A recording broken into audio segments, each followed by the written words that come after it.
Hello everyone and welcome back to the Magnus Invitational. We are continuing with game 3 of our match, Alireza Firouzja versus Anish Giri. Sorry about that, that's nothing you've seen on the board.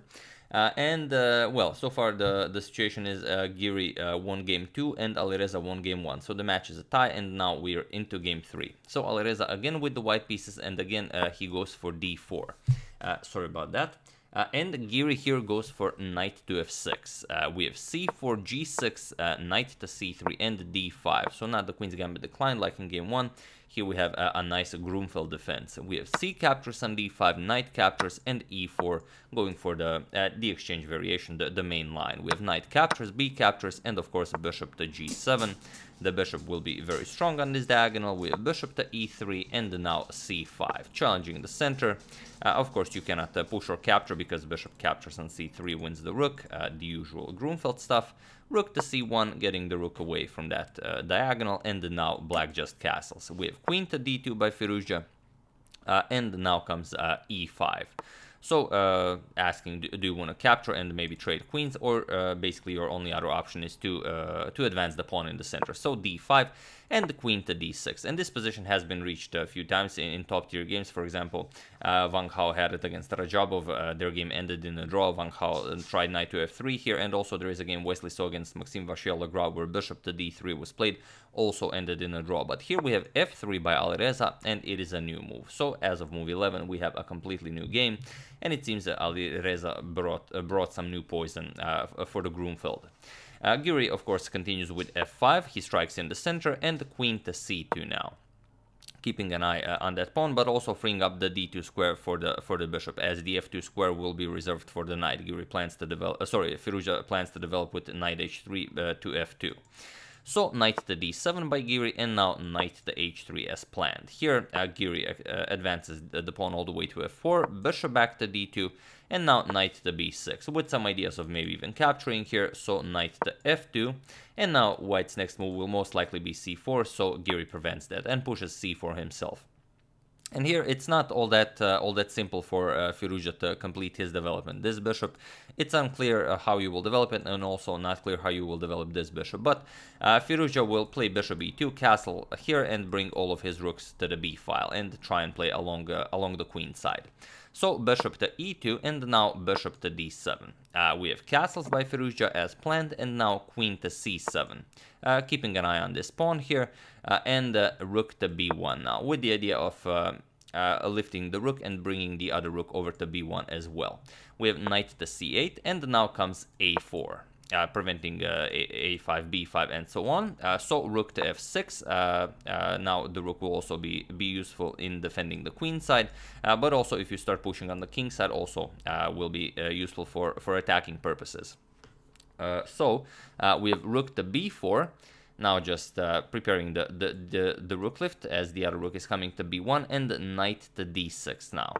As the queen freed the d6 square for the knight, it's a very good outpost, and the c4 pawn is again protected.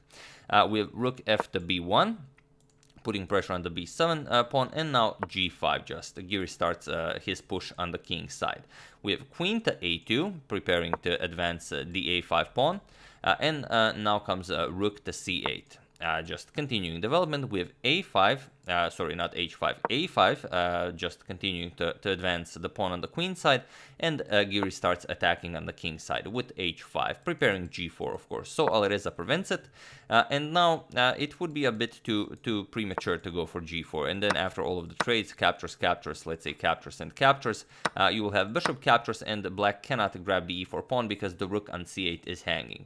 So here Giri just continues with rook g6, he prepares the g4 push, and just king to f1, getting the king away from the g file. And now Giri still knows that it's too early to push this, as it's protected way too many times by the 2 pawns, by the knight, by the bishop. So first bishop to f6. We have bishop back to d1, and now bishop back to d8, now attacking the a5 pawn, and rook to a1, defending it once again. And here, Giri continues with rook to b8. The idea being that he knows that g4 will at some point end with bishop captures on g4, but the bishop is now here. You no longer have to worry about your rook being under attack, and here g4 would actually be a valid, a reasonable try, because after f captures and h captures, now it's different. You no longer have to worry about your rook being under attack since the bishop is here, and if something like h captures on g4, then you have bishop to h4, also very important. The bishop is no longer on g7, so you have this, and you just remove one of the defender of the g4 and e4 pawns. So this would be very good for Giri. However, he went rook to b8 instead, and now bishop back to e1 by Firouzja. And b5 now. Giri wants to force an en passant trade here on the queen side. We have a captures, and now queen to b1, putting pressure on the b pawn. So queen to b7. Not allowing rook to a6 to add another attacker to the b6 pawn. We have rook to b2, and now comes b5, starting to expand on the queen side. We have rook b to a2, now preparing to make a nice rook lift here, so bishop to b6, guarding the a7 square. Rook to a6, and now king to f7, getting the king away from the back rank. Rook 1 to a2, now preparing a queen-rook-rook battery here, and now rook g to g8 to help out with the defense of the back rank. We have queen to a1, and now comes queen to c7. So basically we have a Lehen's gun here. And now comes, sorry, not that, but bishop to e2. Firouzja waits to see what the plan is. Also, if Giri at some point starts attacking here, you will have some pressure on the c4 pawn already.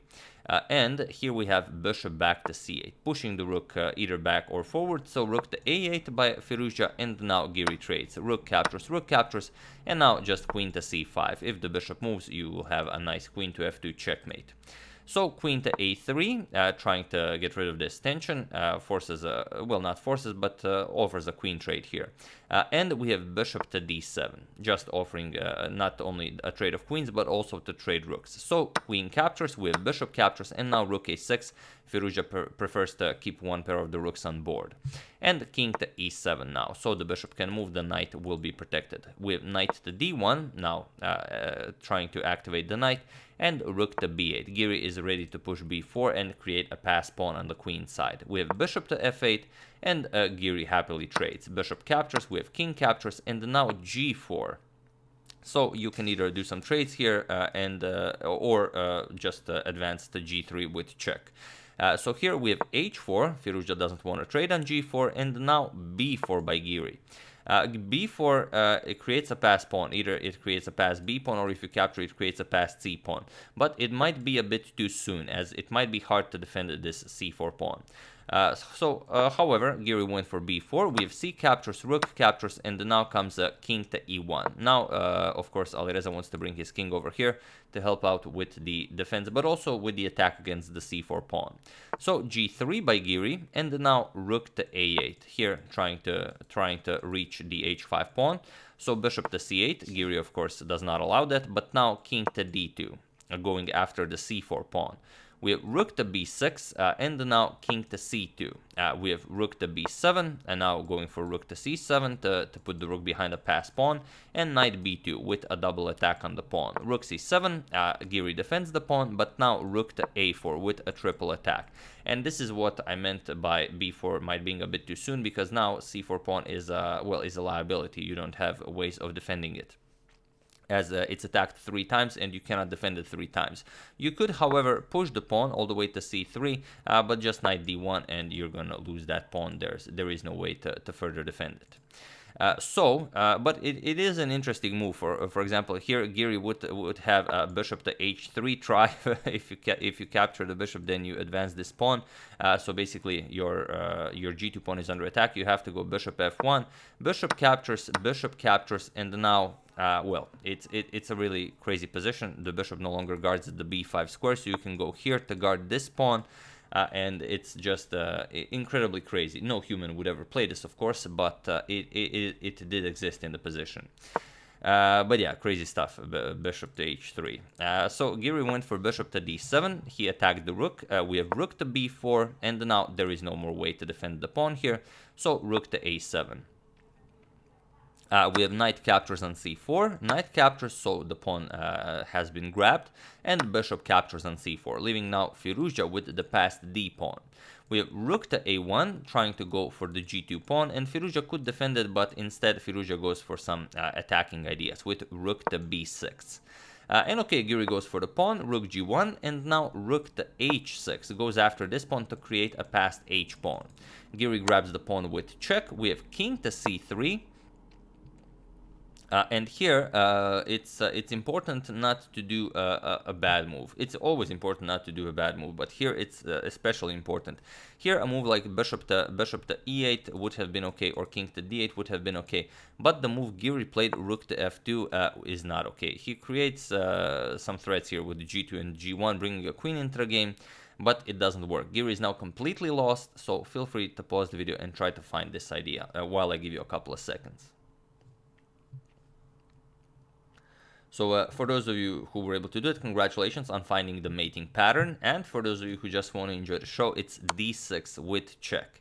And here the problem is, if you go to d8, which definitely is an option, you get rook h8 check, and the king has nowhere to go. You have to block with the bishop, and then just bishop here wins the game. That's the easy way out. However, Giri, of course, went king to f8, not king to d8, and now Firouzja played rook to g6. And this is how quickly Firouzja finds these things in shorter time formats. Now the pawn is guarding e7, and there's no defense against rook to g8 mate. Whatever you do, you're just getting mated on g8. So here, Giri tried rook captures on f3 with check. Firouzja played king to b4, and there still is no defense against rook to g8 mate. Whatever you play, it's a rook to g8 mate. You could, of course, postpone with rook to b3, but I'm not even going to comment on that. So really just incredible stuff. So Firouzja wins game 3, and it's like in game 1. Giri was better for the entire game, and it was Giri who was pushing. But as the time on the clock, came lower and lower, so did Firouzja become stronger and stronger. And the faster the time format, the deadlier Firouzja is. And here finding this idea is just incredible. But yeah, that's game 3. I do hope you enjoyed it. We're not going to be showing game 4, as game 4 ended in a draw, which means Firouzja wins the match, and now neither of them can qualify for the playoffs. But they played some very interesting chess, and well, I definitely enjoyed it, and I hope you did as well. So yeah, Firouzja wins that match, and we're going to see what happens in today's rounds. So once again, I would like to thank Abdul Mohsin Al-Raji, Karsten Kurze, Stephen Atkinson, Chris Antley, and Martin Fischer for your contribution to my channel. Thank you a lot, I really appreciate it. As usual, you can check 2 of my previous videos here. Thank you for watching, and I will see you soon, continuing the coverage of the Magnus Invitational until it finishes. So thank you all, I will see you soon, and have an excellent rest of your day.